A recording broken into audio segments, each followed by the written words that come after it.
Yo, listen up, here's the story about a little guy that lives. Robert Downey Jr. isn't Hollywood's comeback story yet. He's Hollywood's warning story. Years of arrests, multiple rehabbing stints. Insurance companies don't want to touch him. Major studios see him as a risk, not a star. 5 years earlier, Mel Gibson reportedly had to personally cover his insurance bond just so he could get a role. That's how toxic his reputation had become. At the exact same time, Marvel Studios isn't the entertainment giant we know today.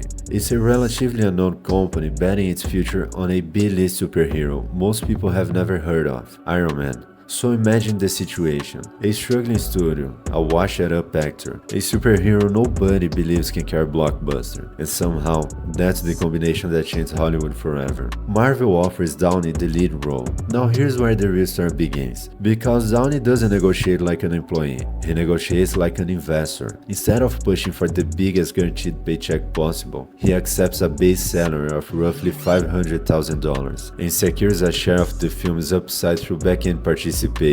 Some reports suggest that share reaching as high as 8% of profits. At the time, that looked like desperation. People saw a guy taking less money because he had no leverage. What they didn't realize was that he wasn't taking less money, he was buying exposure to success. Then Iron Man explodes. The move earns roughly $585 million worldwide. Downey's first payday grows to around $2 million.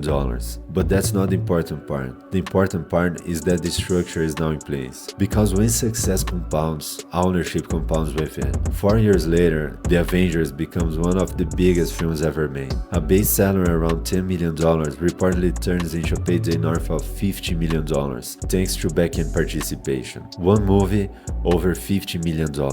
By the time Tony Stark's journey comes to an end, estimates place Downey's Marvel earnings somewhere between $450 million and $600 million. The actor nobody would insure becomes one of the highest paid actors on earth. And here's the lesson. Most people spend their lives trying to negotiate a bigger paycheck, a slightly higher salary, a slightly larger bonus, a slightly better contract. Down optimizing for something completely different, ownership. Because fixed compensation has a ceiling, ownership doesn't. The moment you own a piece of the outcome, your upside stops being limited by your time. That's true in Hollywood, it's true in startups, it's true in real estate, and it's true in the stock market. Every time you buy equity, you're making the same decision. You can accept a fixed return, or you can become an owner. One gives you certainty, the other gives you upside. Robert Downey Jr.'s fortune wasn't built because Iron Man paid well. It was built because he positioned himself on the same side of the table as the people creating the value. When almost nobody believed in Robert Downey Jr., he bet on himself. And because he owned a part of the upside, that bet changed his life. That's not really a story about movies, it's a story about ownership. And ownership is where wealth is made. If you want to learn how investors think about ownership, asymmetric upside, and wealth creation, that's exactly what we talk about inside the community. It's free, link in bio.